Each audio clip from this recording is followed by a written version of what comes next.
Тийм би Аранга аймгийн төвшрүүлэх сум. Төвшрүүлэх сум чинь сүүлд байгуулагдсан сум.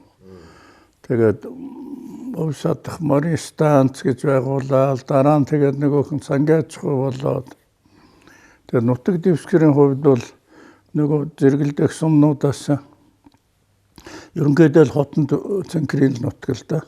Тийм би бол ер нь жилдээ нэг хоёр ч юм очичод байш одоо бол.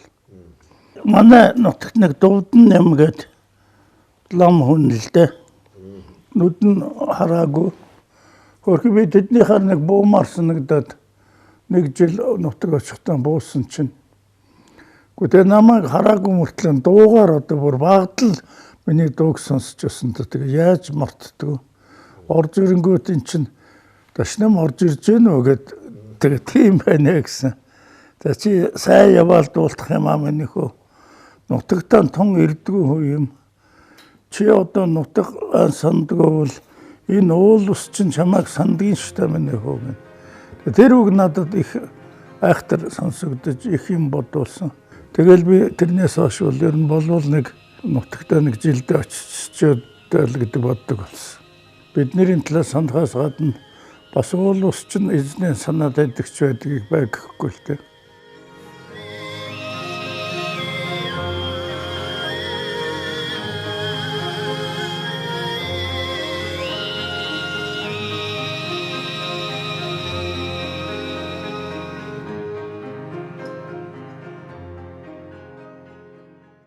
Гуравдугаар ангиас шүлэг ütсэн хүн шүү дээ.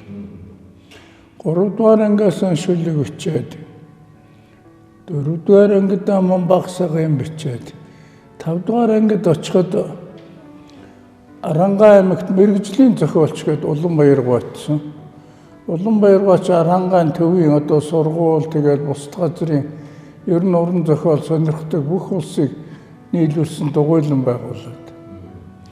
Тэгээд тэр дугуйланд би 10 жилээс өөрийнхөө ангийн бас ангиас тэрэнд явах хүүхдүүдтэй зөв очижсэн баг.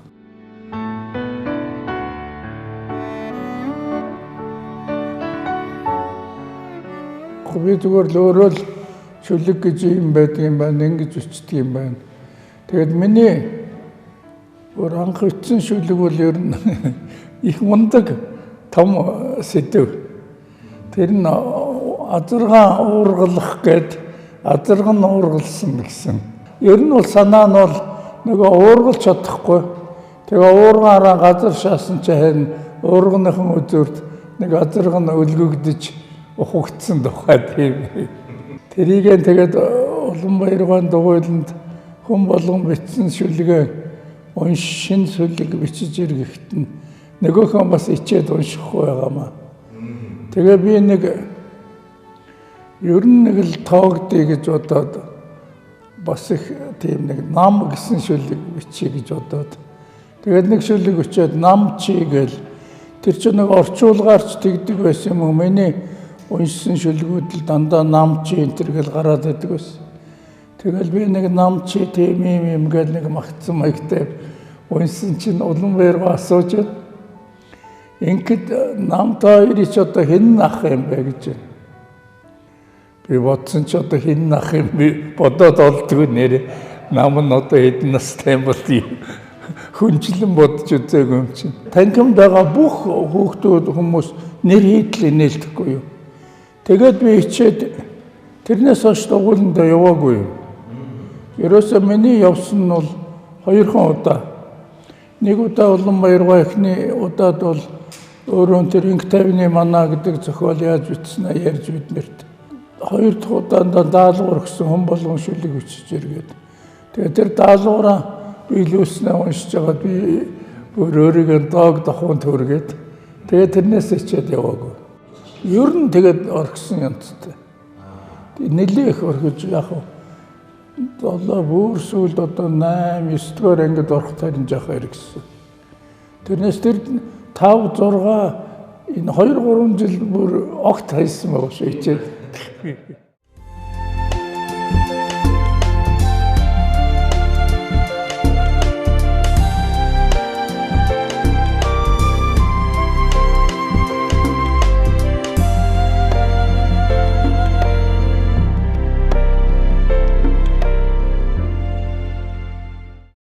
би чинь тийм гөрөөч ловгийнхан гэж байгаа. Манай дээд одоо үг бол арын 3 гөрөөчин гэж. Тэр Аранга аймгийн Цэнгэр сумын одоо халуун усны аршин гэдэг нэртэй аршин байна. Тэр аршинд дөшиглжил нэг 3 гөрөөч ах トゥ 3 нутагсан байлээ. Арын гэхээр одоо би бас оноо чадахгүй байгаа. Булган сумаасаа давж ирснийг хэлээд байгаа юм уу? Одоо бүр хөвсгөл интерес ирсэн юм уу? Ямар ч байсан тэнд л нэг 18 дугаар зууны төгсгөл рүү л ирж л дээ 3 гөрөөч. Тэгээд тэндээ нутагшаад одоо халуун усны дэрэгч манай өвөгийн үйлжөө бий л дээ. Тэр бол миний одоо өгдөөцсөн яг унган нутаг. Тэгээд тэр 3 гөрөөчний 2 нь их өсөж үрдсэн юм байна. Нэг нь бол одоо өр хөөгдгөө байж. Тэгээд тэднийхний тэр одоо нэгнийх нь тэр Цэрэн дорж гэдгийнх нь одоо ууган хүү юм да миний авсан дам ба. Тэгээд цаашаа одоо тэр Цэрэн дорч нь их олон хөвгтөдтэй тэр нь салаалаад ингээ явдаг. Тэгээд Цэнхрийнхний одоо доод биений цэцэрлэгийн голынхан тэгээд төвшрүүлэхийн сүлдээ ер нь нэлээд сайн яриул тэгэл садан болчих гэдэг шахвал тийм их хол олон их үрдсэн ус юм байлээ. Тэгээд би гөрөөчт гэж тэр нь бол яг хавдаа тэр эрхэлж байгаа ажил үйлийнхаа юугаар нэрсэн лог л да. Манай тэр дээд өвгийн чи юу одоо нарлаад уулын одоо үлгэн дээр гарсан ялааны гөрөөсийг нэг дор захиуруугаар 7 согоо нэг дор унгаж ясан тэр тийм яриа байдаг юм байлээ их нэртэй. Төвшрүүлэх аж ахуйн айл болоод манайхан чарьяат болж яснаа сангийн аж ахуйг аль эргэж гаргаад бас эргэж Цэнхэрдээ ороод ингээл ерөнхийдөө би чинь бол одоо төвшрүүлэхийн сум байгуулах зоон яг нутаг дэвсгэр дээр нь төрсэн болохоор аргагүй л төвшрүүлэхийн үе юм. Тэрнээс яг цааш нь нөгөө төвшрүүлэхээс нь цааш нь төвх явах юм бол тэгэл Цэнхэр л үгүй. Тэгээд Цэнхэр чинь бол манайхны ах トゥ дэшээ сувраг хайрхан хүртэл одоо явцгаан л да Цэнхрийн голоо өгсөөд цэцэрлэгийн голоо өгсөөч бүрд мөрд хүртэл байна. За тэгэл одоо уруудаад цэцэрлэгийн голоолтоо аваа. Ээжийн тал нь бол Хотонтой. Тэгэхээр Хотонтын одоо бас залгаа тэр хөөсөө овоо тэр нутаг чинь тэгэл ээжийн маань хүүхд байхдаа гүйжсэн нутаг. Тэгээд би чинь нэг ер нь нэлээд өргөн нутагт бол яашаа авээжийн талаас. Миний аав бол ер нь л яг малчин л хүн. Тэгтээ их жинчин байсан, жин ихтэйдэг. Одоо жинтэйгээд эхлээд жинтэй жоосуудыг хүүхд залуу байхдаа дагаж явж бас тусалж барайл. Тэгээ сүүлдээ нөгөө жин тээж олсон мөнгө зөнгөөрөө өөрийн бас нэг ганц нэг тэрэгтэй болоод тэр тэргээ нэмэрлж ясаар байгаа л тэгэл тэр жинчний ажиллаас ерөөсөө өөрийнхөө амьдрал нь хөллөөл сүүлдээ бол ер нь төвшрүүлэхийн ч одоо хамгийн баян айлын нэг манай аав чинь төрсөн дөө даваасан буу гэдэг даваасан буу лувсан дамбын баячууд гэсэн лимэл намайг одоо сургуульд орох үеч чинь бол тийм л том айлууд байлаа шүү дээ. Би тэгээд одоо бодоход нэрэл баян айл байсан байна гэж боддог. Ягаад гэвэл ээж аав хоёр энэ жил одоо нэг гунж маань гусарчлаа тэрнээс манайх 50 үнээс авах байж даваасан буугийнх 50-ыг сааж гин шүү гэж ярьж байсан. Тэгэхээр тэр үед чинь 50 үнээс аана гэдэг бол одоо жин энэ тэдэг болооч тэр манайх ч одоо нэг тэрэг чарга ихтэй манайх ч 15 одоо бараг дандаа хайнгийн шарнууд зөвхөн Монголын шар байсан 15 тэргээр одоо нүүдэг байлаа шүү. Тийм л айлын яг л тэгээ нэгдэлж хөдөлгөөн үүсгэт бол аавч бас гэсэн нөхөө. Гэхдээ Оросын тэр сангийн аж ахуй үүсгэж чинь аав чинь хамаг найз нь л Оросууд байдаг л ш. Хэл мэдэхгүй мөртлөө. Нөгөөдөлтэй чинь найз нь архимарх уун. Бид нэрээ харин нэг Оросуудтай их багаас манайхаар ирж очдөг байсны бүрх багасаа л одоо Оросуудын авсан зургнууд харин үлдсэн байдгийг жижиг хүүхдүүдийг одоо тэр чин зураг мөрөг хөдөө яаж авах вэ? Тэгээ манайхан чин дандаа авдаг. Тэгээд аж ахуйн тэр сангийн аж ахуй нэгдэл энэ төр байгуулах үеч авч одоо их оролцсон нэгдэл байгуулах ягаад ч өөрөө зөв гэж үзсэн. Энэ амьдралын зам нэгдэл, хотонтын цацрал нэгдэл энэ төрийг хүртэл хоёр нэгдлийг үүсгэлцэхэд нь оролцоол. Жинжний хүү сүүлчийн тэрэг хаяанаас хөдлөхөд түрүүчийн нулимс хазар дүүрнэ. Хөсгийн түүчийн даавна бүхий сүр, бүгтий сүр, хөндлөн уулс жингийн цавааг халхалсаар хаасаар түрүүчийн тэрэг гүвээ давхад сүүлчийн нулимс ханцвээ дүүрнэ.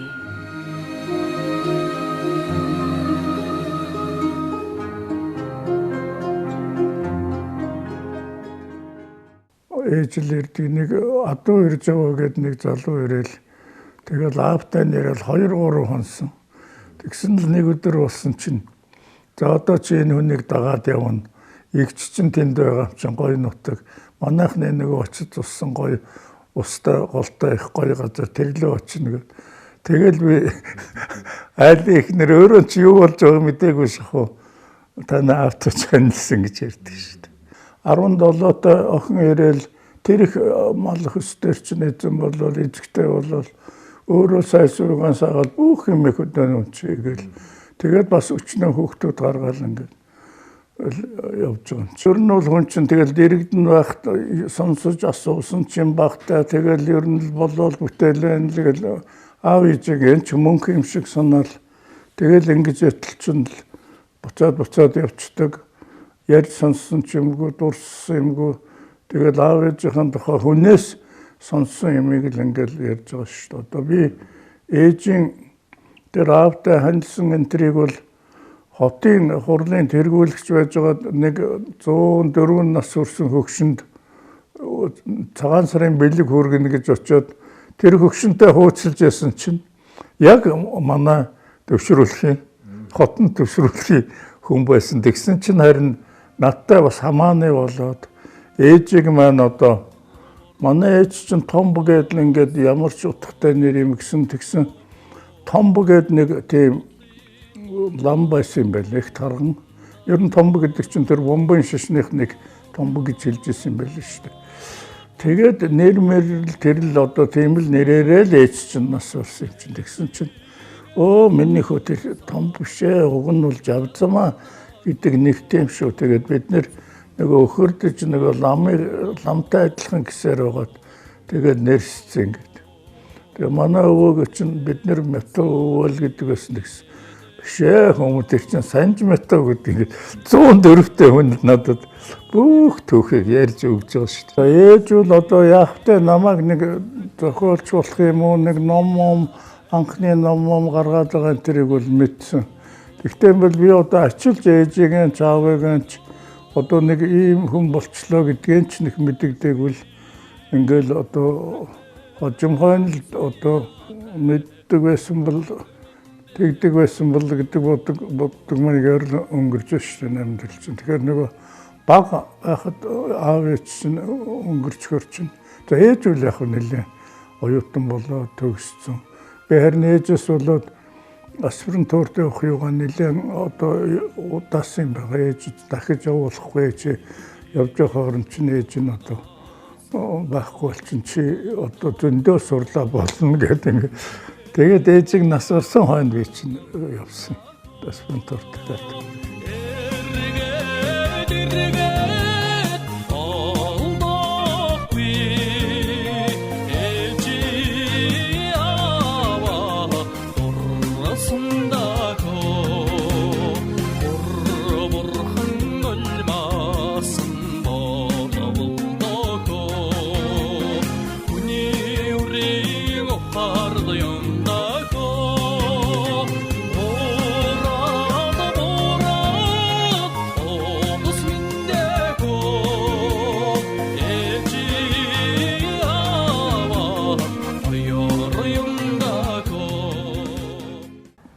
Би бол 13-тай аавгүй болсон л да өнчирсэн. Тэгээ ах маань дандаа гадаад сурж байсан, гадаадад ажиллаад хашижсэн болохоор биднэрт бол алсаас л одоо ингээд өдөрт нөхөөс, чиглүүл нөхөөс ойр одоо зур тийм хүн байхгүй болчихж байгаа юм л да. Одоо үндсэлдэл гэрийн толгойлагч нь би өөрөө болчихж байгаа юм чинь. 5 дугаар ангиас 10 дугаар анги хүртэл 10 дугаар ангид бүр одоо сүүлчийн хагас жил хүртэл анган тэгэл тэндэл төгсөй гэжсэн чинь манай ах очоод тэгээд одоо эн чинь хойдон жил чи хоошоо Оросд сургуульд явах болно. 1 жил бас хотод нэг жоохон хагас жилж болохноос суугаад явахгүй бол шууд хөдөөнөөс очихоор хүүхдүүд нэг жоохон дэндүү хөдөө ширөөд хөдөөний байдалтай нэг сайн идээсч өгдөг юм. Тэгээ зарим нь Оросоос буцчих гээд чамайг ер нь хагас жил авч хотод суулгана гэдэг.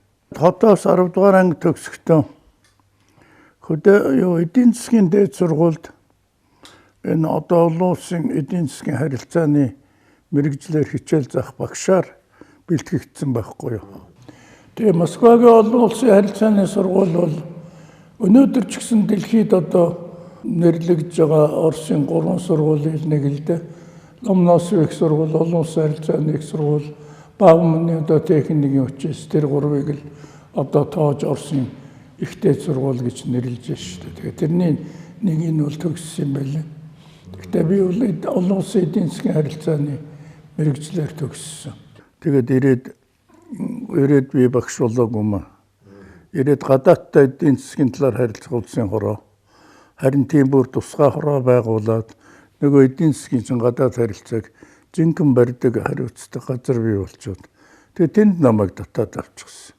Тэр сургуулийг миний ах төгссөн байхгүй юу? Ах маань төгссөн учраас бүр дагуулж очиод тэр үтэл тэр нөгөө доор хадгаламжийн газар нь одоо би Монголоос очихдоо нэг тийм авдар модон авдар авээдсэн тэрийг тэр доор байж хэвээр байна уугүй орж үзье. Байж явал чи тэрэнд юм хумаа хий 100 мөн явахтан гэд. Тэгээд би тэр авдар би магадгүй одоо чи байж магадгүй гэж боддیں۔ Яг тэгвэл нөгөө хиний юм мэддэхгүй. Тэгээд тэнд чинь өөрөө хинийх нь мэддэхгүй болохоор тэр зайтай л учраас байгаа л гэдэм байл. Тэгээ ахыг төгссөн хон миний очоод нэг дотор нэг ахын нэг хэдэн ном тэгэл хоосон байсан. Тэгэл тэрэнд нь би нэг бүх юм хадгалж хийдэг. Тэгээд эрэхтэй мөн л тэгэл орхичоод ирсэн. Тэгээ ахын сургуулийн чиглэлийг за тэгээд дараа нь нөгөө хэлний талын хүн болно гэж бодсон ч байх. Оюутан байх үед энэ тэр бол харин ах нөгөө зөвлөлт холбоот улс сэтгүүл гаргаж ирсэн. Тэр нөгөө материал нь хойноос ирээд энд орчуулдаг. Тэр сэтгүүлийг орчуулж их бас орчуулга дээр оюутан байх нэлээд нухалсан шүү. Тиймэрхүү тэгэл яг зохиолч болсонд зөвлөлд мэдэж харин баярлсан баг. Тэгж оролддог тийм санаатай энэ сүүлд болтол мэдээчгүй. Ах тэр уран зохиолчийн хувьд бол огт яагаагүй шүү дээ. Үзүүлдэгчгүй ном болсон хойноо аваач өгнөхөөс ном билж яхад юм бичиж дээрээс таг нуучин. Ерөөсөө харин тэр өөрийнх нь ном өөрөө хүмүүстэй ярьж хөрж байгаа тэр бүхний нь бол би бас хажуугаас нь сонсоод хүртээд байна л да. Нөлөөлөл байлгүй яг уу. Тэдэнд орж байгаа ч би өөрөө бас суудаг байсан юм чинь. Тэгэл тэнд чинь нэг зохиолч нар цуглан бөөгнөр нь тэрний яриа энэ тэрийг бол би нэг курс сууж байгаа юм шиг л сонсон шүү дээ.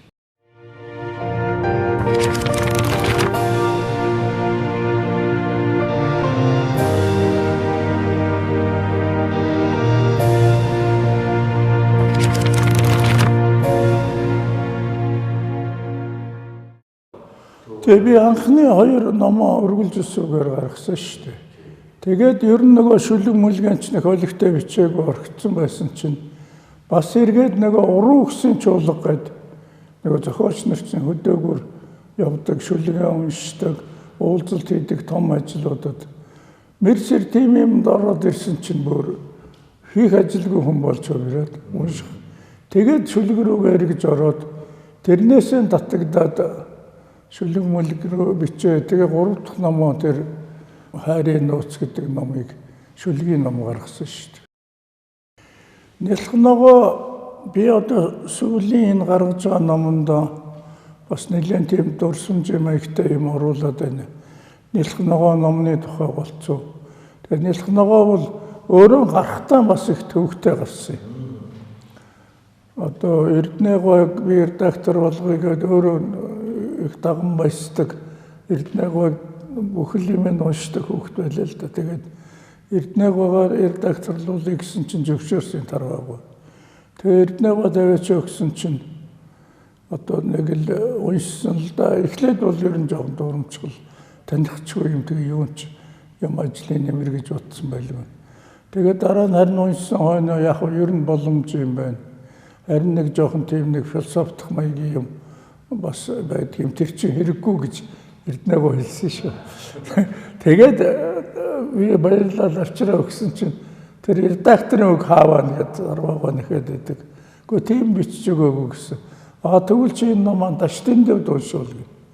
Дашдын дэвд бас аваач уншуулсан чинь намайг уншлаа гэж тарваад хэл юу ч хэлсэнгүй. Тарваагаа авчраад өгсөн чинь бас юм хүм бичээгүй гэсэн. Тэгвэл би уншина гэх. Тэгээ бодвол тарваагаа уншсан баг. Бас бичиж өгөөгүй. Тэгээд нэлхногооч ерөөсөн ямар ч оршил байхгүй. Нэг тийм номш яаж чарна. Тэгээд хэвлэлцээ тэр үе дүрм нэг жоохон би ч магадгүй хэвлэлийн газар байсан болоод явцсан ч байж магадгүй. Тэгээ харин гарсан хойно бол их анхаарал яасан. Бэлэг сайхан тусгай шүүмжийн бичсэн, цэдвч бас мерсэрийн бичээлсэн, хас Баатаргаа бас уншсан, баяр хүргжил байсан.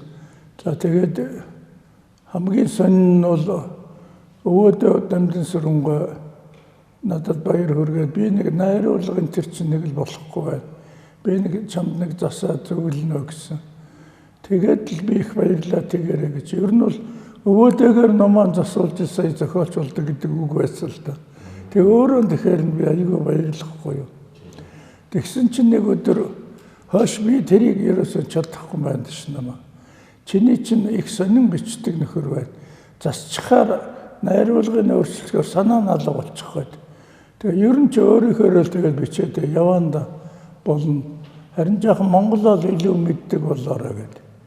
Тийм юм хэлээ. Тэгээд би бол тэр нэг редакторлах нэг тийм нэг жоохон төвөгтэй юм шиг ном хийсэн юм байлээ. Ер нь одоо эргээд унших төвөгтэй юм бол баймааргүй юм шиг. Яагаад бичлэгийнхэн онцлог өсөл тэгээд байсан бэ?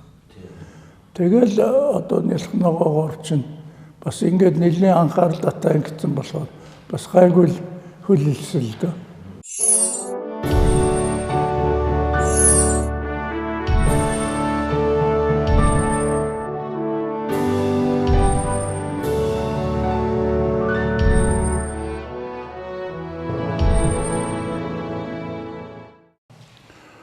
Ер нь тэр үе чинь эхлэн бичих залуу зохиолчдын өдөрлөг гэдэг 3 өдөр уншдаг залуучууд шүлгээ.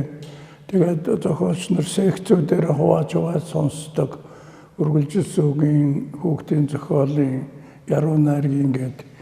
Тэгээд тэр 3 хоногийн ажлын төгсгөлд нь нэг том зохиолчтой уулзалт, нийтэд нь уулзалт хийдэг. За тэгээд тэр 3 секцээс тэр удаагийн уншилт уулзалтан дээр гайгүй юм бичснийг бас жоохон тодруулдаг нэг тийм ажлууд явагддаг байсан. Тэгээд тэрнийхээ юунаас бид нар чинь бас ойртоод ерөөсөө нэг уран зохиолын тийм дугуйлан ер нь бол зохиолчдын хороон дээр бий болж байсан да. Тэгээ үргэлжилсэн үгийн хэсгэнд нь бид нар чинь нөгөө голцоо хойно төгсөөд ирсэн Урангай Батбаяр би гэдэг ингээд тэгээд лоюун тэр үе чи очирхөө бүгд л нэг үе их олон залуучууд уран зохиолд орж ирсэн. Тэгээд тэр нэгдлээ яруу найргийн үргэлжилсэн гэж хуваагдж байгаа боловч голцоо манай үргэлжилсэн үгийн хэсгээр их цугларх дуртай. Тэгээд бид нэр юугаа одоо тэр дугуйланда нэр өгөөгээд тэр Дүмэн гэдэг нь бол миний өгсөн нэр л дээ. Нэг сайхан хөлөг мүлгийн нэр өгөөгээд би тэгээд тэр хөлгийн нэр өгнө гэснээс хөлгийн Дүмэн гэдэг чинь хөлгийн явдал байхгүй юу. Тэр энэ Арвчагийн Дүмэн шүлгээр нэрлэгээд ингээд нэрлсэн. Сүүлдээ нөгөөх чинь олон хүн ингээд олон янз юм байна шүү дээ. Тэгээд тэр дундаас чинь одоо дөрмөн нэгдлийн гол нэг орой хэсэг нь дасраад одоо нэг гарын 5 хуруу гэдээ яриад байгаа ч тэр хэсэг маань бас нэг аминчилахад нэг гал хам маягтай одоо нэгээр бол тийм маягтай болоод явцсан байхгүй юу. Нөгөө нэгдэл маань уран зохиолын нэгдэл маань байж л байгаа. Нэр нь өөрөө нөгөө бит хэсгээр илүү харьяалагдаад. Ер нь бол энэ дөрмөнгийн тавыг бол ойртуулж яасан хүн нь бол би юм. Батбаяртай танил болох гэж оюутан байхад нь тэгээд Москва танилцж чадаагүй нааш нэрүүлсэн. Дармын Батбаярыг. Тэгээ энд ирсэн хойно танил болоод Урианхай битэр ч өөрөө цуг ажиллаж байсан. Төлөвлөгөөний комисс эдийн засгийн ороо. Тэр ордны л одоо хоёулаа биенийгээ харин хойно оюутан байхдаа тийм хоёр танил биш байсан боловч ажил дээр харин ойртдаг нь нөгөө бас л уран зохиолын ажиллаар хороо руу явж тэнд таарад биенийгээ нээгээд тэгээд ойрцсон Батбаяр нийлээ ингээ гуруулаа. Тэгээд би Лавгагийн залуу зохиолчдын нэгдлийн бол ажлыг Лувсан цэрэн эрхэлдэг байсан. Бернлэнд Лувсан цэрэн. Тэгээд Лувсан цэрэн надаар нөгөө цог сэтгүүл эрхэлдэг байсан л да эхлээд. Тэгээд цог сэтгүүлийн артл нэг соёлын ертөнц гэдэг нэг юм болонтой. Лувсан цэрэн тэрийг надаар хийлэгдэг. Нэг гоцуул юм орчуул дэлхийн дахны соёлын амьдралыг харуулсан юм л орчуулж тавьдаг. Тэгээд Лувсан цэрэн дээр тэр нөгөө соёлын ертөнц булангаа бэлдэн болгочоод очоод нэг удаа очисон чинь гойн сэлэнгээс нэг ийм нөхөр ийм юм ирүүлээд ах юм. Нэг ийм хөөрхөн жижигхэн айгүй хөөрхөн санаатай. Тэгээ энэ нэг хоёр л ийм хүнийхийг би яргуугээд сэтгүүл бий болгож тэр нь тавьчвал их зүгээр яхан чи бол чадандаа гэхгүй намайг.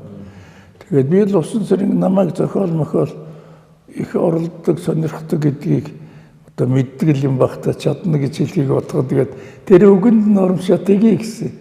Тэгээд би нэг тэнд нэг миний бас нэг хоёр юм Лавгагийн нэг 2-3 юм анх гарч ирсэн. Тэр яргуу сэтгүүлд. Тэгэж Лавгагийн дараа нь олж аваад ингээд дөрүүлээ болцоод байжсэн чинь Үлгэрийн танхимд дараа нь нөгөө Лавгсарчин жүжигчнэр очижлоо ш. Тэр үчин Лавгсарчин маян тоогооч интергээд нэг шүлэгнүүд уншдаг жүжигчин байсан. Номын зураг зурдаг, цэмэг зураг зурдаг, гармаагийн номны зургийг нэг гоё зураал бид нэр тэгээд номоо гаргахаар Лавгсарнгээр зурулна гэцгээгээл. Тэгээд Лавгсарнгээ бид нэр нийлээд ингээл нөгөө 5 хурууч бий болчихгүй юу. Сонниос тэгээ харин бид нэр 5 хуруу маань яг шил дараалал жил төрсөн байл. 40 онд Батбаяр, 41 онд Урианхай, 42 онд Лавга, 43 онд би, 44 онд Лавгсар. Тэгээд сонин ингээд жил болгоно л нэг нь төрсөн байлаа. Тийм байна. Би тэгээд тэрэнд зориулж нэг цаглбар хийсэн шүү дээ. Онтооллын. Бид дөрвийн чинь нэг зангиддаг юм нь бол нөгөө дөрвөлэн өөр мэргэжлийн дөрвөлэн хойно төгссөн Лавга захилгааны инженер, Урианхай битэрч эдийн засагч, Батбаярчин геологч, за тэгээд Лавгсарч гэсэн сүүлдээ бас киноны ингээд тэр бас нэг гадна нэг жоохон Оросын нөлөөлөлд дэлхийн уран зохиолын нөлөөлөлд нэг жоохон Орсон тэрийг ярьж өөрдөг нь бас бидний чинь нэг тийм холбох шижин болсон байхгүй. Тэгэл дом маягийн юмнууд чинь 90 он гарснаас чинь их бий боллоо шүү дээ. Тэр ММР бас гал болдог. Тэгээд тэр нэг бас нэг юу байд юм да. Энд чи бас нэг өөрснийгөө нэг үнэлдэг ч юм уу нэг тодорхой үнэлгээний эн чинь бас нэг юу бас яваад байгаа маа. Тэр нэг таалагддаг ч юм уу зохиол бүтээл нь ойрч гэдэг юм уу тэрүүгээр бас амьсаад нэг юм ойртоод байгаа шүү дээ. Тэр нэгдлүүд маань тэгжил бас өссөн баг. Миний одоо энэ номон дотор хамгийн их зайзалдаг юм нь энэ тол бичгүүд байгаа шүү. Тол бичгүүгээр хүн мэдлэгтэй боловсралтай болж чаддаг шүү дээ. Ер нь бол тол сайн хэрэгэлсэн хүн л юмны нарийн утга энтрийг олж одоо ч энэ харахгүй энэ алдааны тол орс хэлний энэ хэцүү үгийн толмол гэл ингээд хамгийн тийм юм чинь болж байхгүй. Тэгээд энэ ийм энциклопедийн толиуд ийм толиуд чинь л одоо юу шүү дээ. Хүнийг мэдлэг боловсролыг нэлээд улсууртай бат болгож өгдөг. 92 оны нөгөө Дамдын Сүрэнгүй Лувсан Мандангүй хоёрын тойл гэдэг чинь энэ шүү дээ. Монгол Улсын хүртэл хадж өгчээсэн. Тэгээд ийм сайхан тойлнууд байна. Кондратив гэдэг манай энэ соёлын амьдралд маш их оролцоотой нэг Орсын эрдэмтэн байсан шүү дээ. Тэрний тэгээд энэ гава гэдэг яруу найраг байгаа. Кондрат. Гава гэж гаваагаа биш үү? Тухайч байж магадгүй. Ер нь тэгтээ нэг тийм нэрээр нэг Монгол амьдралын. Тэгээд энийг надад нөгөө хуучин номуудыг шатаах юмд явуулж яхад нэг юм байна гэд надад энэ биш авчирж өгсөн. Тэгээд энэ Кондратов 24 оны 8 сар 25 оны 3 сар хүртэл хинтээ энэ юугаар хээрийн судалгаанд явсан л да. Тэгээд тэр үедээ ийм 134 бадаг 15 ийм хэсэгтэй том найраглал бичсэн байгаа шүү. Одоо жишээлбэл энэ Эрерхийн община гэдэг энэ ийм ном гарч ирсэн гэж 27 оны. Энэ бол одоо байхгүй л дээ. Манайд ер нь байхгүй байгаа. Ямар номч байсныг мэдэхгүйгээд нэг хүн илтгэл дээрж юм л. Тэгээд тэр ном нь надад байгаа гэсэн чи ямар сони.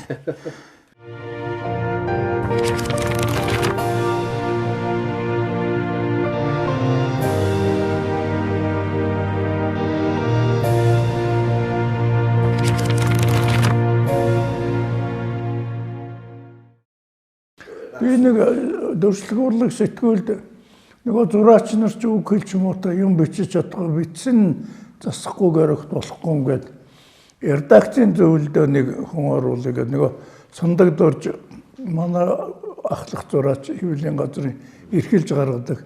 Тэгээд юуны зөвлөлд оруулчихгүй юу. Тэгэл би бас нэг элдв юм санаачилдгаараа энэ зураач нар дандаа орсоор ярина. Бүх юм орсоор нэрлэнэ. Тэгээ тэрийг ер нь бол нэг зарим нь боломжооны хэрээр монголоор ярьдаг болгоё гэд нэг юм тойл хийгээд нэлээ цовуулж хилцүүлэг зориулуу гэж дээр нь тавиад нэг хэсгийг ингээд сэтгүүлдээ хэвлчихгүй юу. Тэгсэн Жөлтөнбаа дуудаж байна. Тэгсэн очсон чинь загинж байна. Чи дураараа юу хийгээд байгаа? Тэр юмыг нэр оноодог нь чи юм уу? Тэрийг бол тэр бүх хийсийг манад авчир гэж байна. Би тэгээ нөгөө хийсийг маань авсайтал. Гэхдээ би бол одоо тэдний газрын хүн биш.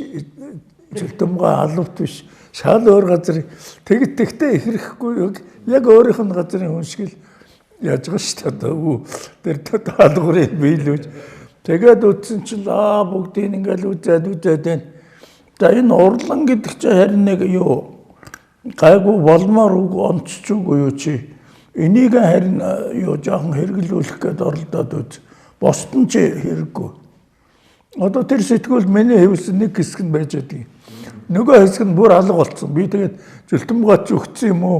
Өөрөө хэрэггүйгээ хайцсан ч юм уу. Тэгсэн нөгөө хүрээлэн гэдэг урлан гэдэг үг энэ нөхөр оноож байна. Өөр чинь ямар санагж байна гэдэл Лувсан Мандан доктор ороод ирлээ. Яг би тэрийг ярьж байтал наадах чинь буруу хэвссэн үг байна. Монгол хэлд нэрээс нэр өсөхгүй гэлдэж байна. Гэхдээ би нэрэнчтэй юм шиг ингээл бодоод ингэсэн чинь зөндөө олон нэрээс өссөн үгнүүд орж ирж байна. Хүрээлэн, жорлон гэдэл. Тэгээд би Лувсан Мандан доктортай худлаа ярьж байна. Таны ажилладаг газар чинь одоо хүрээ тэгээд лэн нэмээ хүрээлэн дахиад нэр өсөж шээ. Таны магадгүй эндээс гараад орох газар чинь жорлон гэд дахиад нэр өсөж гэсэн. Лувсан Мандан бодсон. Тэгжээж амирсан. Тэр урлан гэдэг. Би бол яг тэр зарчмаар үүсгэсэн байхгүй юу. Ур гэдэг дээр лан гэсэн. Тэгсэн тэр лан гэдэг чинь өгшиг зогсохосоор ингээд өөрчлөгдөж боловч лан гэдэг тэр төв төлний орш хорон сав гэсэн утгатай үг юм байна. Тэгээ жанчивлэн төдөвлөн гэдэг чинь тэр юмны орш хорон, тэр юмны газар гэсэн. Тэгээ тэрийг монгол хэлэнд өөрийнхөө бүтээвэр болгоод бид нар ч авцсан юм байна. Тэгээ ланзан гэдгийг хэрэгэлдэг. Тэгээ тэрийг би мэдэнгүүтээ тэгвэл ур гэдэг юм нь оршдог. Тийм орон газрын Мастерская гэдгийг урлан гэж нэрлэжил тэгээд зохиосон байхгүй юу. Тэгээ миний зохиосон олон үг бий л дээ монгол хэлд оруулсан. Тэгээ хамгийн их газар авч их амжилттай амьдарж байгаа үг нь бол урлан байна. Хэл бол дархлаалдаа ер нь үндэстнийг одоо ямар үндэстэн байна гэдгийг гэрчлэх одоо батлага юм уу одоо тэр дархлаа нь бол хэлэлдэ. Монгол хэлээр бид нэр огт ярихаа болчих юм бол хүн нь бол одоо яг монгол байна царайдус бие билдэрнэ. Гэхдээ тэр хэл яриа нь монгол биш болчихоор яг монгол үндэстэн гэхэд бас их өөр болчихно. Тэгээд яг хэл чинь нөгөө сэтгэлгээг бас бий болгох хөрс болдог. Яаж сэтгэх нь бас тэр хэлээ эргээд бий болгодог юм болохоор өөрийн унган хэллэгөө болчих юм бол үндэстэн одоо мөхж байгаагийн нэг баримт болж байгаа. Тэгэхээр монгол хэлийг бид нэр одоо өөрсдийн л оролцоотойгоор хэрэглэгчийн цөөрүүлэх тийшэл ингээд яваад байна шүү дээ. Хэрэглэгч л одоо хэрэглэх хөнгүү хэлээ монгол хэлээр ярьдаг хөнгүү л болчих юм бол энэ их аюултай болно.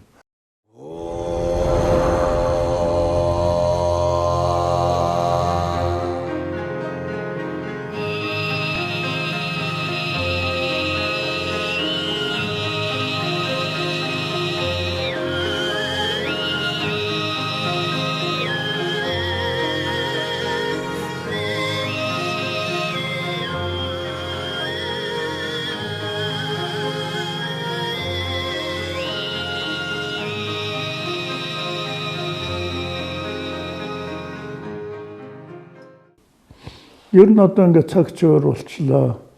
Монголын ер нь соёл төөхөх илдэм мэтгэж байгаа хүмүүс хайж гээгдүүлсэн магадгүй.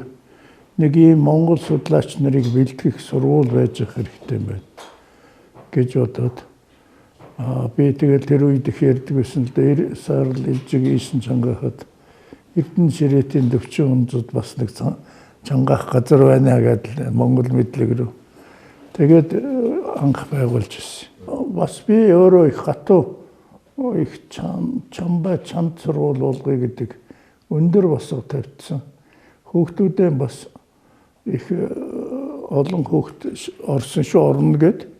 Тэгээд би цөөхөн хүүхдтэй тийм сургууль хий гэдэг зорилгоор анхны миний тэр илсүүлсэн хүүхдүүд бол ер нь сөрхийч эрдэмтэд энэ төр болцсон бүгд мундаг улсууд болцсон л да сүлдээ. Тэгээд тэр чинь нөгөө ерөнхий боловсрын сургууль их сайн байсан үе. Төгсгчд их чанартай. Тэгээд нэг ер нь бол сургууль ингээд эрхлээд нэг 5 жил болоход л элсэгчд их сурч гисэн шүү дээ. Арчлаа 95 он гэхэд манай ерөнхий боловсрын сургууль бол ер нь унтсан шүү. Унаж эхэлсэн. Багш нар нь халагдаад энэ төр ийш тийш яваа зах зээл хөөгөөл програм энэ төр чинь нэг чиглэл өөрчлөгдлөө гэж хуучнаа голж шүүмжлээл ингээл ерөнхий боловсрол унчих дээр дагаад дээд сургуулийн юу унчдаг. Сургууль би ерөөсөө авч үзээгүй учраас хамгийн их туршлага суусан алдсан л би баг. Тэгээ ерөөсөө тэр сургуулийн аж ахуй эдийн засгийн тал нь бол үнэхээр хүнд юм байл. Тэгээ яг эрдмийн тал нь бол болгоод аж болдог. 91 онд байгуулсан сургууль чинь 5 он хүртэл явцсан л да нэлээд хэдэн төгсөл хийчихсэн. Ер нь бол бас гайгүй сургуулиудын тоонд орж ирсэн.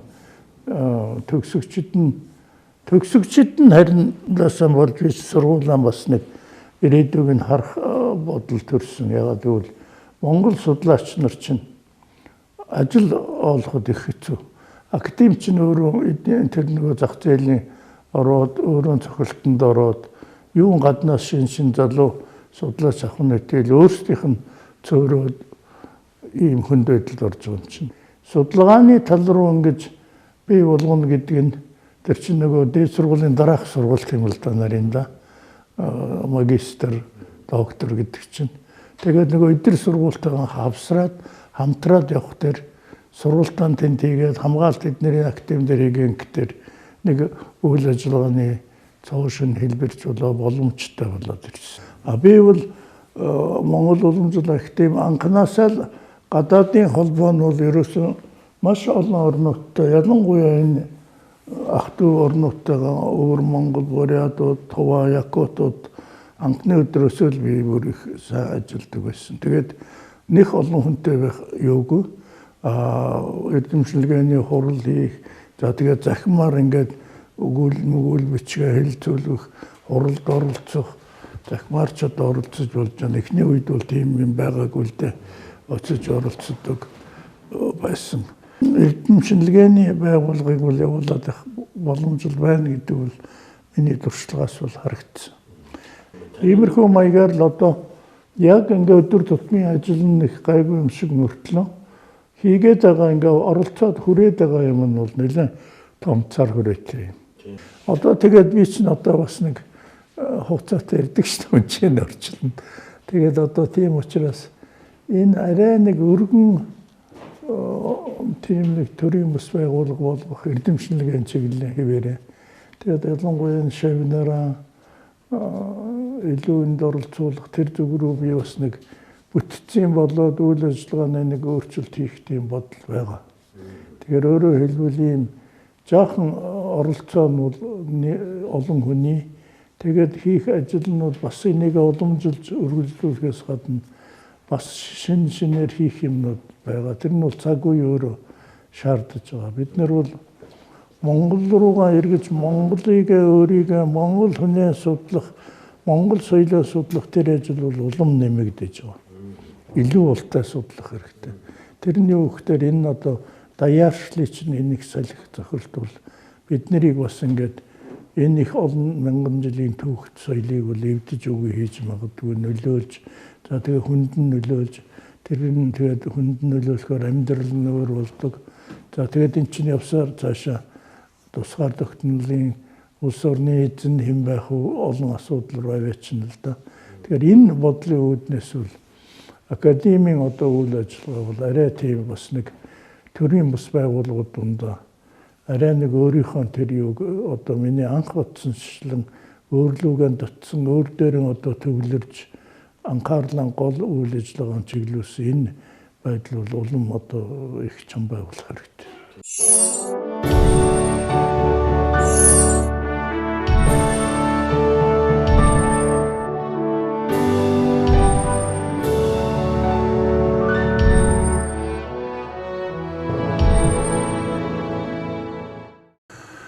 Зургийг би сургууль нөгөө Монгол мэдлэгийн сургууль байгуулаад тэгэл тэр үеэс л ер нь зураг жаахан сонирхож.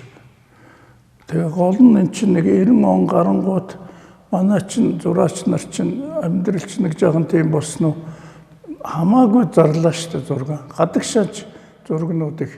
Би тэгээ жаахан харам сэтгэл төрөөд бас зарим нэг нь болцоогоор өөрөө авч Монголд үлдээж байгаа ухааны юм шүү дээ. Тэгээд нэг тийм маягаар эхэлээд тэгээд сүүлдээ л одоо намайг зураг аваад байдаг сонирхдаг гингүүт эхлээд нэг над дээр орж ирдэг болохгүй. Тэгээд би хүрээлэл их мэддэг үзэсгэлэн болгонд ч би очдог. Ер нь бол нөгөө сэтгүүл энтер байхдаа харин зургийн тухай нэлээд юм бичиж барьж урлаг судлаач энтергээд бүр Орсын сэтгүүлүүд намайг ч урлаг судлаатай маш гэсэн байж байгаа. Би үл юм урлаг. Тэгээ нөгөө сэтгүүл гардаг болохоор тийм хүн гэж боддог баг. Энэ манай төрийн сойрхолт цэгмэдийн зураг энэ одоо хуучин мод, хөгшин мод гэсэн. Тэгэхээр энэ хэдийгээр одоо юм хөгшрөөд ингээ унууч гэсэн. Дараагийн үе гэдэг юм уу? Дараа нь өөр мод ургах тийм одоо юу болдгийм байл да шимтжээл. Тэрийг бол цэгмэд бас ингээ сайхан ажтайхан бар. За энэ Сумын төв гэж энэ Амгалан Баатар гэдэг зураач надад их таалагдгийн зураг. Ер нь манай Сумын төв чинь нэг баахан хаанаас нь чим орсон замуудтай хүмүүнээс асууж байгаа Сумын төв олоод орчдөг. За тэгээ тэндээсээ гарахтаа аль замаар явахаа мэддэг. магадгүй өөрөө ирсэн замруугаа буцаад авчдаг. Тэгээ тэрийг бол энэ хачин гоё харуулсан. Ер нь бол би зураг цуглуулахдаа зураач нэг том хүн гэсэн ийм юу шалгуур тавьдаг бай. Зүгээр зураг их тийм чадварлаг зурсан бас ирээдүйн том зураач болчихоор оюутан байна да гэсэн залуу зураачдын зургийг бас нэлээ дэмжлэг болж тэднэрдээ дэмжлэг болж тэгээд надад зургаан зарж исэн тэгээ сөрхий уран бүтээлч болсон хүүхдүүд биш үү бас нэлээ тий. Тэгээ би нэг олон энэ бүх зургууд дундаас нэг ингээд өөрөө нутагтаач байж байгаа шиг Монголд очиж байж байгаа юм шиг нэг ингээд ядаж хан хоосон байхаар нэг зураг үлгч гэж л ярьд юм л да би тэгээд. Гэхдээ энэ байгалийн чиглэлийн зургууд яг ч реалист биш бас жоохон модернизм шингэсэн тийм зургууд л гол нь бол байж байгаа.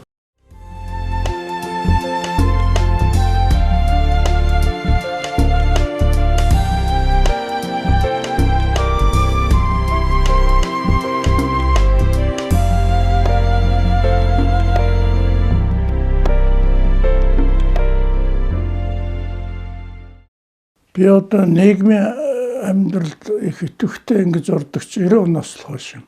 90 он гарангуут ч одоо бид нар ч бас нэг сэхэтнүүд чи нэг арай нэг өөр юм бодоод за тэгээд энэ ардчлалын залуучууд ч бас дотор нь өөрсдийгөө дэмжих юм байна. Бас нэг эрдэм соёлын салбарын хүмүүс рүүгээ бас их хандсан шүү дээ. Тэгээд би ч өмнө нь Шинжлэх ухаан дээд боловсролын хорон дээр нэг Шинжлэх ухаан дээд боловсролын дэвшлийн төв гэдэг эрдэм шиндэгээний төв. Тэнд бас залуучууд жоохон улс орны хөгжлийн нийгмийн амьдралын талаар нэлээх ярьдаг. Би тэднэр дунд нь бас нэг тэрийг хөглж өгдөг. Сүүлдээ их олон намын хүмүүс болсон.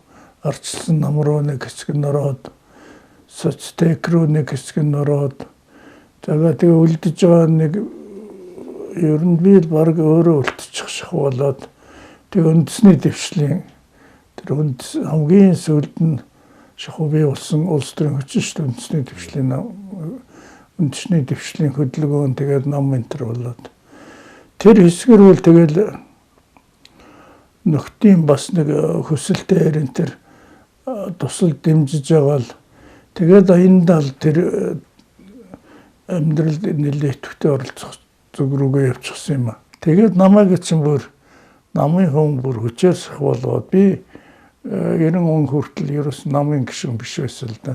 Тэгээд яг шинэ дэвшилт намын чинь одоо үүсгэхэд баримт бичгийг боловсруулахад за тэгэл хүн хараар хүчээр сэлбэгтэлэхэд л ингээл оролцоод явцсан л да.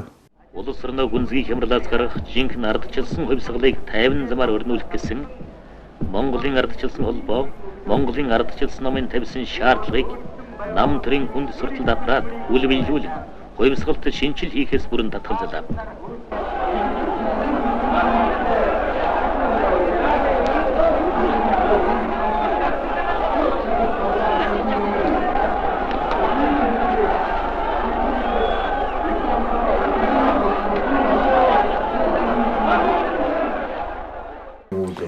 Оны үйл явдал. Одоо талбай дээр үсгэлэнгийн үед чинь үндэсний дэвшлийн чинь нэг гарын үсэг зурвуулаад тийм ажиллагаа өрнүүлээл. Тэгээд би бас нэг сонин энтер хийдэг. Тэр сонингоо хэвлүүлэх юу хэвлэлийн газар тоглог олддог. Тэгээд би хэвлэх үйлдвэрээс бас нэг тийм боломж олоо ингэжсэн чинь жагсаал болно гэдэгтээ таарад нөгөөхөн баригдахгүйгээ сандрал тэгж л байсан. Тэгэхэд ерөөсөө ардчилсан хүч чинь нийлээд нэг 20 за нэг бид нарыг дэмжсэн үнстэй нийлээд ардчилсан хүн бол тогтоох үе чинь 29 хүн л байсан шүү дээ. Нөгөө ардчлалын гэдэг гэж үзэгдэж байгаагууд нь. Тэгэхээр чинь манайхаас чинь нэг их хурлын гишүүн бол одоо би Гамболд Шагтар Сүрэн, Батбаяр нэг 5 хүн болсон юм уу? Тэр үеийн одоо анхны сонгуульч нь бол ардчилсан сонгуульч нь бол яг бүрэн утгаараа нэрэл ардсан сонгуул байсан л да. Хэвлэлээрэн дамжуулан өөрийн үгээ өргөн түмэнд хүргэдэг боллоо. Цагаан морин жилийн улс төрийн оргилж буцалсан их амьдрал өнгө нэмсэн нэгэн зүйл бол анхны ардчилсан хэмээх тултай сонгуул түүнд бэлдэх ажил байлаа. Тэгээ би хаан уул дүүргийн 22 дугаар тойргийн депутат байх. Манайх тэгэд 19 байсан гэрмээ. Хуралдаан болгон даргаан сольдог. Дарга орлогч. Анхны хуралдааны би орлогч дарга Гомбожов дарга нь би орлогч. Анхны хуралдаанаар ч одоо энэ үндсэн хуулийг боловсруулах, баг хурлыг сонгосон, бүрдүүлсэн, ерөнхийлөгчтэй болсон анхны засаг төрийн шинжилгээг хийсэн зохион байгуулалтын бол одоо өөрчлөлтийн үеийн гол ажлыг чинь анхны чуулганаараа хийсэн ш хуралдаанаар тэрний л үед тий.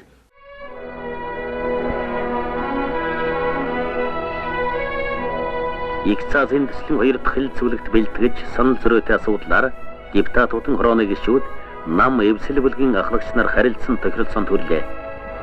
Зөрөөтэй нилээд асуудал дээр тохиролцоонд хүрснийг депутатуудын хорооны дарга Гомбожов депутатуудад уг зөвшөлтсөний протоколыг үндэслэн танилцууллаа.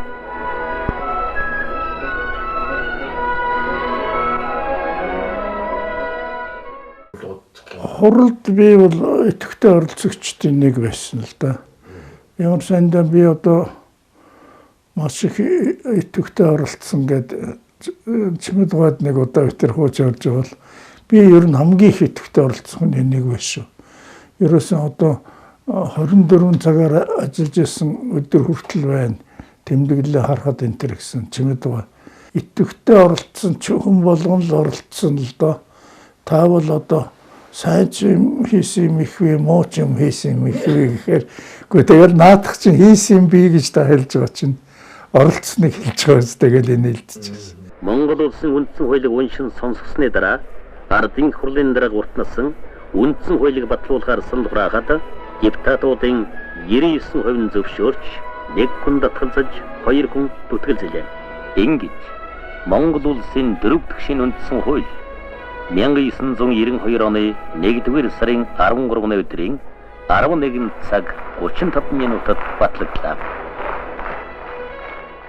Харин одоо тийм л байгаа. Одоо удлаа биш л дээ. Нэг нь Дашбалбар, нэг нь би юм байлаа. Тэгээ би ч яг тэр сүлдийг би ер нь нэг санаад нийцэг юм. Одоогийн сүлд. Зөндөө ч ярьсан доо одоо их хурлын чинь нөгөө протокол энэ хилцүүлгийн үеийн юуч бүр ном болоо гарсан ш тэн дээр юу ярьсан юм нь бол тодорхой байж байгаа. Тэгээд би тэрнээсээ болоод нэг жоохон сэтгэл дунд энэ чимч сүлдтэй байх гэж энтергээд. Тэгээд яг зүтгэлцэх хэрэг байгаа юм чинь зүтгэлцсэн гэл ямар би тэрийг надаас болоод энэ хүчингүү болчих биш гэсэн. Тэгээд Дашбалбар харин юу бодсон? 2 хүн зүтгэлсэн нэг нь явж Дашбалбар бол таарсан. Бодвол тэр газрын асуудлаас юм уу юунаас юм. Нэг л юм бодож л бас зүтгэлж байгаа шүү дээ. Тэр 2 хүний нэг нь болчихсон шүү. Анхнаасаа үндсэн хуулиа их зөв хэрэгжүүлээгүй, зөвч сайн ойлгож ухаараагүй шахуу гэж үзэхээр тэгэл явцсан л да. Тэгэл хамгийн ихний хуулиараа л өөрчилсөн нөгөө өөрчлөлт чинь явж дордуулсан 7 өөрчлөлтөд болол тэгэл эргүүлэл заслаа ш. Тэгэхээр чин ямар өөрчлөлт хийх гэж бодож байв, юу агуулж, тэр нь зөв буруу юу гэдэг чинь өөрөө амьдрал дээр өөрийгөө харуулсан зүйл байхгүй юу. Одоо ч гэсэн энэ хийсэн өөрчлөлтүүд бол дахиж засаж залгадаад явагдана. Тэр тийм нэг төгөлдөр яг ингээд ултай суурьтай боджуулсан бүх нийтийн санаанд орсон тийм өөрчлөлтүүд бол хийж чадахгүй л байгаа шүү дээ. Түмэн олон ард иргэдтэй төрч ёсны мэндчилгээ үндсэн хууль батлагдсны баярыг өргөн дэвшүүлж байна.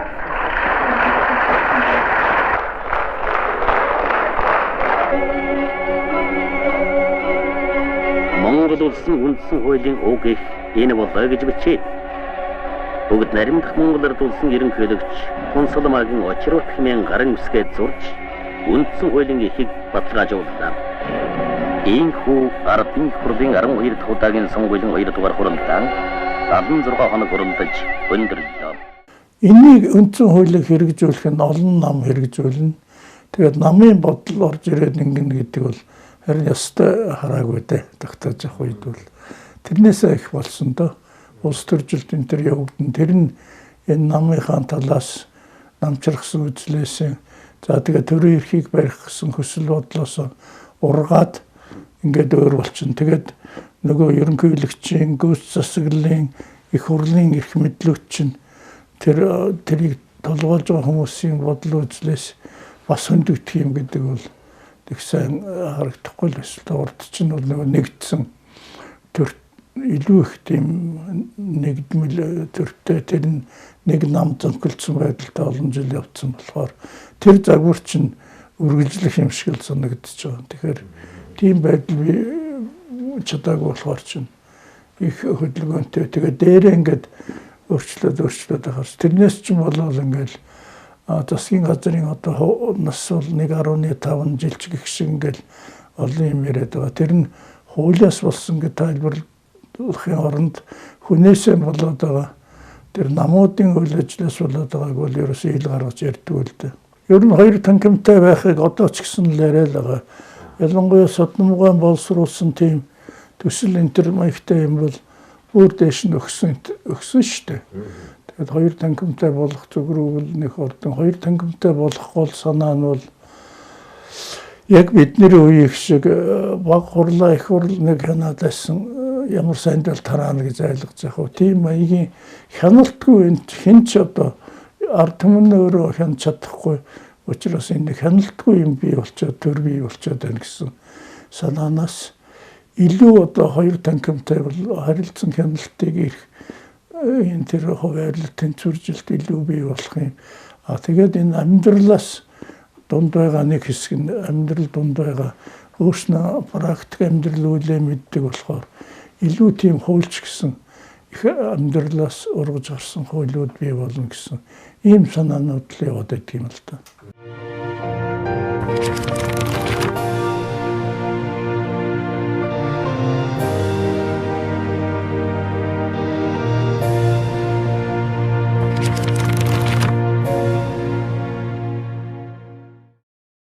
Тэр яг нутгийн зулзай ч хойд тамирын би ч одоо ингээд урд тамир цэцэрлэгэн болоо хоёр тамирын юу цэцэрлэг хотод уулзчаас сургуульд сураад одоо нэг жил сургуульд орсон хоёулаа зэрэгэлдээ ангийн хоёр тэгээд би чинь 5 дугаар ангид аймгийн сургуулийн сурагч болсон өдөөнөөс. Тэгээд 5 дугаар анги тэр олон ангиуд байсан юм уу бидний үед чинь 5 дугаар анги чинь 6-7 анги байсан. Тэгээд аль анги тэм байгааг би өөрийнхөө ангиас бусдыг мэдэхгүй л. Тэгээд харин жоохон аймгийн хүн болоод нүд нэгэ 56 оноос ч юм уу таньдаг болсон юм байгаа. За яг хажуугийн ангид нэг юу. Тэгээд бид нөгөө гэр орныг зөв рүү явдаг. Тэгээд сургуульд ирж очих чинь таарна шүү дээ. Тэгээд танил болоод яг найзлал бид ч одоо 10 дугаар анги 2 дугаар курст гэлсэн болохоор чинь 6-7 жил найзлж аваад тэгээд хань бол болж байгаа шүү дээ. Чи зээтгэт. За чи. Өглөө нэгэ цаг өмнө авах шүү. Би чамайг одоо өвөөшг цаа гэдэг болохоор чи уйтгэн цагийг чи хийж. За гайгүй дээ нэг 60 гаруй жил чанжахш 62 жил болчихоо. Одоо тэгэлээс 62 оноос хойш гэдэг чинь яг 61 жил болж байгаа шиг. Урт хугацаа юм шиг мөртөө бас богино жил юм шиг байх юм байна шүү. Байрны их томоотой хөвгтэйсэн. Томоотой болохоор бас би тоохгүй юу? Цаглаггүй хөвгтийг билээд юм уу ч. Олон жил болсон байна. Нэрээ тэрнээс хойш ч одоо ерөөс. Одоо ч тэгэл одоо яг ерөөсөн яг үеийнхэн хоёр мөртлөө тэгэл нэг ах トゥ хоёр шиг ч юм уу одоо хань нөхөрч гэх заримдаа хэвчээ нэг бүр нэг тийм нэг айлын аргагүй нэг айлын улс болчдөг юм байна шүү дээ. Бэтэр чинь 3 хүүхэдтэй хамгийн том нь хүү. Манай хүү ч уг нь хувцас загвар зохион бүтээгч. Хувцас зохион бүтээгч. Тэрийг ч нэг хийгээгүй. Тэгээд яг бизнес центр болцсон 90 онд ч давхардаа тэгээд сургууль төгссөн центр.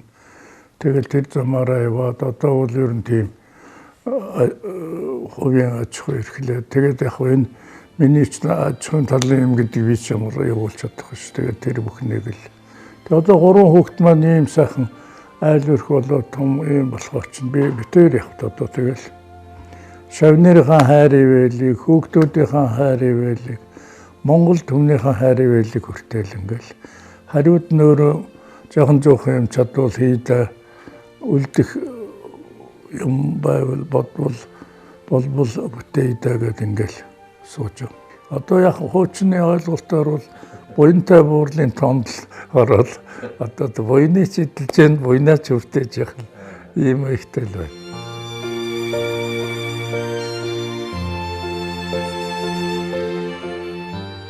Зүүдний минь зөн, урмын цагаан бороо, зүйлийн цагаан урчланд, үйлийн эрүүлд амраг, чи минь шүү дээ.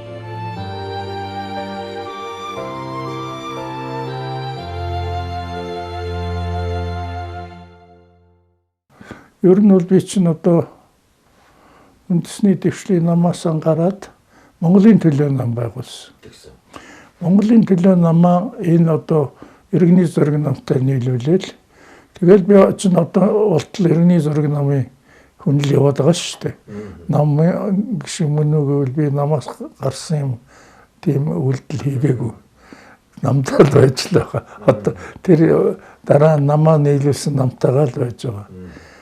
Би бол энэ олон намууд жинхэнэ тэр нам гэдэг өөрийнхөө эрх ашигаас илүү улсын эрх ашигыг тавьж чадсан цагт тэгээд тэр зорилтынхаа дор нэгдэж чадсан цагт л энэ төрийн бодлого их зөвөрөх лөө гэж тэр болтол бас зай байгаад байх шиг байгаа. Энэ ардчилсан нам хүртэл нөгөө нэгдсэн олон намынхаа нэг организм өнөө болтол болж чадахгүй л шүү дээ. Тэгээд энэ намуудын хоорондоо бас нэг тийм тэгээд яг ачиртан тулахад юуны төлөө эднэр ингээд зүтгээд байна гэхээр нэг л суудл эзлэхийн тулд тэр шийдвэр гаргах орон зайг болооцолдох маягтай л ингээл байгаа. Би бол харин зүгээр өөрийнхөө судалгаа одоо үзэл бодолдоо ч гэсэн ер нь энэ олон намын тогтолцоо бол цөөхөн хүнтэй энэ жижигхэн нийгэмд бол манайд бас их тохиромжтой байна уу гэдгийг бид нэр бас их бодтойгоор судлах хэрэгтэй юм. Тэгээд ер нь энэ намын энэ юун тулгуурласан улс төрийн тогтолцоо чинь намд тулгуурласан улс төрийн тогтолцоо чинь ер нь бүтэмжтэй юм уугүй юу? Дэлхийн нийтийн нам гэдэг институт чинь ер нь их бүдгэрж их өөр болоод байна. Энийг ч гэсэн бас харгалзах хэрэгтэй юм биш үү гэж л боддгийн тэгж яриад бичээд л байгаа. Иргэн төвтэй болоо гэсэн. Өөрөөр хэлбэл тий. Би бол өгж явах намын гишүүнчлэг байх ёстой. За тэр нь одоо дэмжигч нартай их хурлын гишүүн бол ерөөсөн нам бос байх ёстой. Намаас гарах ёстой. Намын бүлэг бол их хурл дотор байх ёсгүй. Ерөөсөн нам дээр л байх ёстой гэж одоо бичээл яриад байгаа. Тий, иргэний зориг нам, ардчилсан нам, Монгол ардын хувьсгалт нам байсан баха. Тэр үед бол ардын нам болоогүй байсан баг. Тэгээ 3 хүн дэвшиж байгаа. Би бол их бас л нэг яг чин ярил баг нэг нам олдохгүй бол буцахтаа гихчээр шахвал юм болцсон. Бид нөгөө ардчилсан намтай дундаа нэр дэвшигчийн тодруулах гэсэн санал эвслэр байгуулад дэвшүүлэх гэсэн чинь ардчилсан нам хүлээж аваагүй. Та нар дэмжээл орчих, та нар дэвшүүлээд ер нь яадын над. Тэгээд манай залуучуудын бас нэг шармар хөдлөөч юм уу. Нэгэнд дэвшүүлэх хэрэгтэй юм чинь.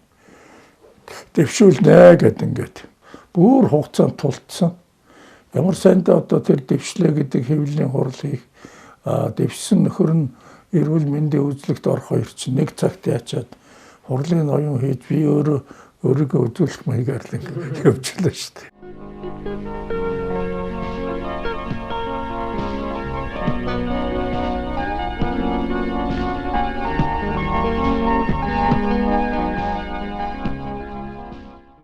Би бол одоо нөгөө бүтээгч ерөнхийлөгч гэсэн юутай энэ ерөөсөн бүтээн байгуулалтыг гол болгодог. Одоо ярьж олон жил ярьчлаа. Одоо ярьснаа ажил болгоё гэсэн юм ярьдаг хүн байл шүү дээ. Тэгээд нэг тийм юмд би нэг нэр дэвшчлээ. За тэгээ яг хэн болгонч дэвшээд байдаг биш. Ерөөсөн тийм тохиолдлын юмд нь өөрөө бас оногдож байна гэдэг бол бас л нэг жирийн ажил биш юм даа л гэж боддог. Тэгэл түүх болол өнгөрчлөө. Одоо бол ер нь яг эдийн засгийн ололтууд, янз бүрийн ололтууд бол их бий. Манайд энэ одоо ардчилсан тогтолцоо, ардчилсан харилцаа нь өөрөө амьдралыг өөрчлөх төр хүчин зүйл болж чадж шүү дээ. Зүгээр улс орны одоо хувь заяа гэдгийг улсын хөгжлийг их холдон харах юм бол бид нэр бас бодох сэрэмжлэх юм бол их бий болцсон. Нийгэм нь өөрөө их эмзэгшиж байгаа. Их тийм одоо юу гэдэг хуваагдмал байдал руу өөрсдийг аваачдаг. Хүн нь өөрийнхөө энэ соёл, өөрийнхөө уугуул амьдралаас их харьшиж холдож байгаа. Өөр юмыг их эрхэмлдэг. Эрхэмлэл тэр үн цэнт зүйл нь бол их өөр болчихсон. Бас л ингээд төрийн бодлоготон бол улс орны хувь заяаг их холдолт нь ингээ харах юм бол одооноос эхлээ санаа тавих юм зөндөө бий болцсон байхгүй. Тэгэхээр энийг бол одоо иргэдэн ч ойлгож хувь хүн болгон энийг санаа оноо өөртөө бий болгодог. Төрөн чинийг харсан тийм үйл ажиллагаа явуулах. Тийм цаг үед л ирчээд байна гэж би боддог. Алдаа оноогоо бид нэр зөндөө ярьж байгаа. Болохгүй байгаа юм ч олж харж байгаа. Хийж хэрэгжүүлж чадахгүй байгаа. Тэр харж байгаа юм засахгүй байгаа. За тэрийг ярьж байгаад бас нэг бүрэн гүйцэд бас ярьж байгаа талч бай. Ягаад гэвэл их том суур том судалгаанууд хийж суур их алсыг харсан тэр юунуудаа ер нь эн чинь ийм байгаад байвал тийм болох юм байна гэдгийг цаг хугацаа орон зай эзэлүүлж бол харж чадахгүй байгаа. Тэгээд тэр интерес болоод ерөөсөө нэг ийм яриа ингээд тэгээд эрх ашигтай нийцүүлээд бий болгоцсон энэ бүтцүүдээ өөрчилж чаддаг. Тэр тэгээд өөрийнхөө эрх ашгийг л хамгаалал ажиллаад байдаг. Ингээл одоо чи нэг жижигхэн хэрэг иргэн хүн хийсэн бол тэр чи ингээл дорн хэргийн хүлээлгэж чадж байгаа мөртлөө өөр нэг төвшний хийсэн бол тэгэл хойшлуулаад ингээд ерөөсөө энэ шүүхийн юунд тэр 60 удаа гинэ хамгийн дээд нь хичнээн 80 удаа ч гинэ ботсон хэрэг байх юм гэж бод. Тийм юм байж болохгүй жишээлбэл шийдэж чаддаг. Шийдэх гэхээр нөгөөх нь ингээд олон одоо хүчин зүйл үйлчлдэг тэрэнд. Тэгээ ийм байхад бол одоо бол ингээд хууль зүйн дотоод хэргийн сайд нь хүртэл ийм одоо төртэй байх юм бол ямар ч өөрчлөгдөхгүй өөрчилж чадахгүй юм байна гэж хэлээд сууж.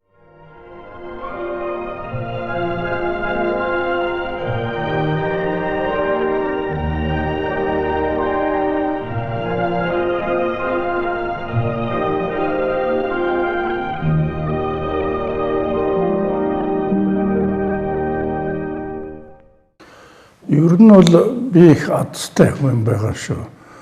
Залуу зандан үедээ бол энэ Монголын оюуны одоо ёстой жинхэнэ сор болсон хүмүүстэй ойролцсон, хамтарч ажилласан тийм юм байлээ би өөрөө.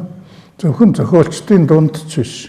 Одоо эрдэмтдийн дунд, энэ улс төрийн томчуулын дунд одоо би бол энэ тойрон хүрээлэгч тэгэл бид нар ч нэг сөрхий авч ирсэн улсуудыг чинь их хоёр шатар ажиллаа эхэлсэн хүн шүү дээ. Эренчингуйтай ингээд яриад уулзаад тэр үтэл маргаа сууж байсан хүмүүс бол бити хэл Эренчингуйг огт олж хараагүй хүмүүс бий болчлоо шүү дээ. Би нэг улсын хэвлэлийн газар ажиллаж байсан болох уран зохиолын редактор. Эренчингуй хамгийн одоо очдог газрын нэг л дээ. Тэгээд Эренчингуй битэрч эхлээд Польшийн Монголын харилцааны хэдэн жилийн ойрчлээ зориулж нэг ном гаргахад ихэнх тэрэнд орж байгаа бүтээл Эренчингуй орчуулаад тэгэл хоёулаа ажиллаж яасан хүмүүс л дээ танилцсан хоёр шүү. Тэгэл ирээл элдв юм ярина биднийг бол нөгөө эр докторуудын Манца мэгийнх нэг болох дээр Манца мэгийн модон хэлтнүүдийн Тэгэл тэнд очихоор бид нарыг эрдофтрууд гэж ярьдаг гэж Монцамайгийн бидэнд хэлдэг байсан. Та нарыг ч бас аймаар шүүмжилдэг юм байл шүү дээ. Эрдофтрууд гэсэн гэдэг. Тэгээд нэг удаа ингээд Эрдэнэчунгай яриагийн сонсоод аманд нь орцох гал бүгдээрөө л ингээд байжсэн. Тэр цаана алтан хуйг нэг хар цаан дээрээ нэг энэ молоко нэг өтгөрүүлсэн сүү хийж байна. Тэгээд би тэгэхгүй али алтан хуйг чи над молоконоос над ч гэсэн нэг тусаагаад гисэн. Эрдэнэчунгай тэгсэргээс та хүртэл одоо сүүггүй молоко одоо тэгэл миний бүр баг нүүр улаага ингэж ясна бодохгүй юу. Гэхдээ ер нь молоко шиг сүүг. Гэхдээ Эрдэнэчунгай молоког л ерөөсөн сүү гэж болохгүй. Хизээ үнэнээс ийм өтгөрүүлсэн чихэртээсөө гарч ирсэн гэсэн чинь Эрдэнэчунгай доо болцсон. Тэгээд тэр сэдвэр Эрдэнэчунгай чинь нэг сэдвэр яриад ингээд өөрөө нэг дутуу жаахан үтсэн юм уу мохордмаар юм болов сэдвэр хайчдیں۔ Шал өөр сэдвэр ярина. Тэгэл тэрийг дараа нэг орж ирэхдээ яг тэр хайснаа яриад ороод тэр мэдлэгчгүй ер нь эртээр та тэглээ гэл ингээд. Тэгээд тэр молоког бид манай редакторууд хийж за молоког дараа Эрдэнэчунгай орж ирэхдээ чиний молоконоос эхлэндээ юу яатсан үзэж хараад тэгж болохгүй гэдгийг батлах бол заавал чи нэг хариу байрууллаа. Тэгсэн чинь ерөөсөө яриаггүй. Тэгээд Эрдэнэчунгай би боддгийм нэрэл бас нэг молохо би тэгсэн молохо гэд нэг монгол маягийн үг хийчихвэл яасан өтгөрүүлсэн жигтэй сүгэн молохо гэдэг зүгээр сүгэн сүү гэдэг хураа сүү гэдэг ингээ ялгаад явал зүгээр юм биш үхгүй юу. Тэгээд нэг тийм юм хүртэл ярина шүү дээ зүгээр даварсан юм.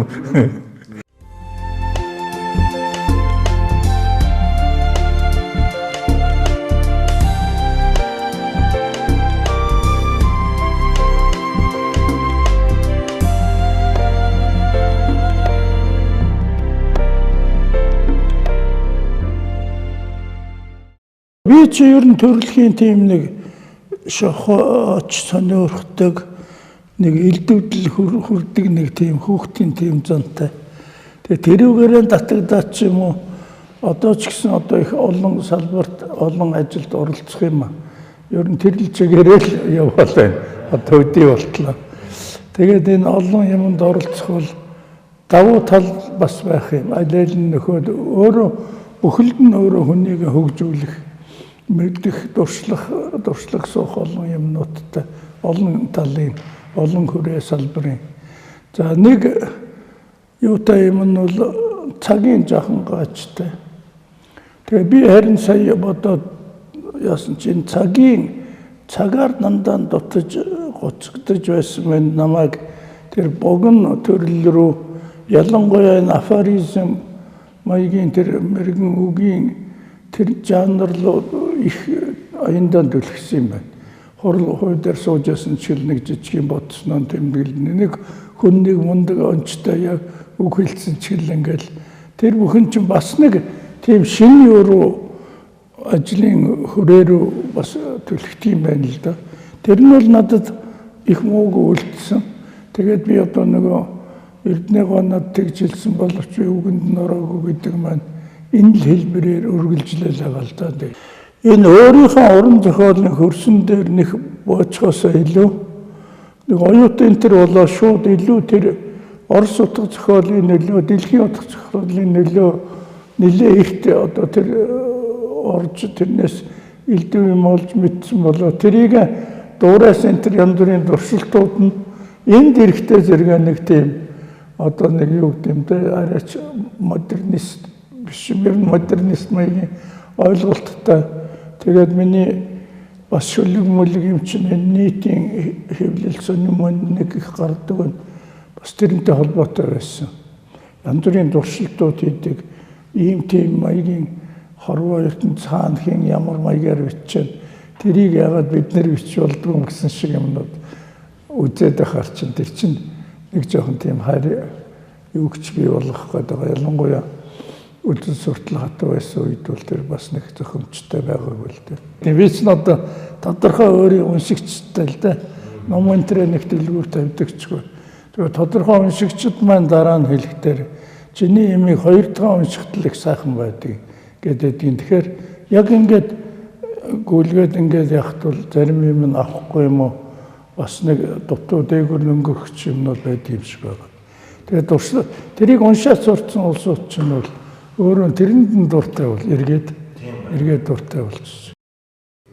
Тэгээд би ч одоо өөрийгөө хөрвөө аргаар буутсан зохиолч гэдэг биш. Тэгээд ном бол нэлээ их болчихж байгаа юм чинь. Одоо ялангуяа сүүлийн жилүүд л харин жовоо цаг маг гараад. За тэгэл яг одоо шинжлэх ухааны салбар шинжлэх ухааны дээд улсын хороонд гэх чинь л одоо би нөгөө шинжлэх ухааны ололт амжилтыг үйлдвэрлэл амьдралд нэвтрүүлдэг тийм хэлтсэнд ажиллаж байлаа. Дараа нь судалгааны хэсэгт нь шинжлэх ухааны одоо ололтыг манайд яаж Монголд өөрийн болгож идээлшүүлэх гэдэг олон судалгаануудыг хийгээд шинжлэх ухааны салбарт за тэгээд философи хүрээлэнд ер нь би шинжлэх ухааны салбар шилжихтэй л очсон. Одоо ч гэсэн тэндэл байгаа.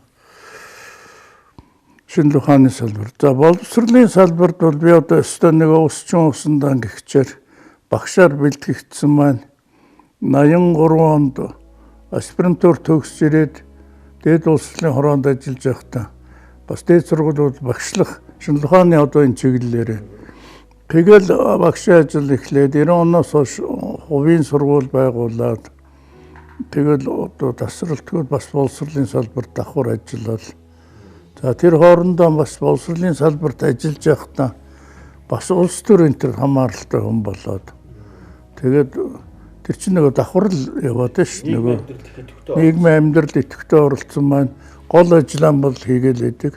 Боловсролын салбарын багш хүн бол сургуулийн захирал хүмүүс тэрийг хийгээл мөн давхар нийгмийн одоо ажиллаан хийгээд ингээд явсаар байгаа л одоо. Одоо ч гэсэн тэгэл ерөнхийлөгчийн дэрэгдэх хэлний бодлогын зөвлөлийн дарга гээд бас одоо нэг яг тэтгэврийн ч хүн биш юм шиг ч юм уу юм шиг ч гэл ингээд л байж ш. Тэгээд ч одоо мэдний үеийнхэн их цөөрж байна доо. Тэгэхээр ч одоо нэг цөөрж байгаа хэсэг дээр нь ачаа өөрөг илүү их нэмэгддэг юм байна. Тэгээд одоо Ахмад үеэс үеийнхнийг оролцуулмаар нэг нь байж ямар энэ төр их чинь л цөөхөн болохоор чинь тэгэл бид нэр бол цөөхөн нөгөө хүсэж байгаа биднийг оролцуулъя гэсэн тал чинь ариун их биш. Тэгэхээр чинь одоо тэгэл тэн дээр нь харддаг юм бол тэгэл хэд ч наслахын тэр болтол нь тэгэл хийн дээ.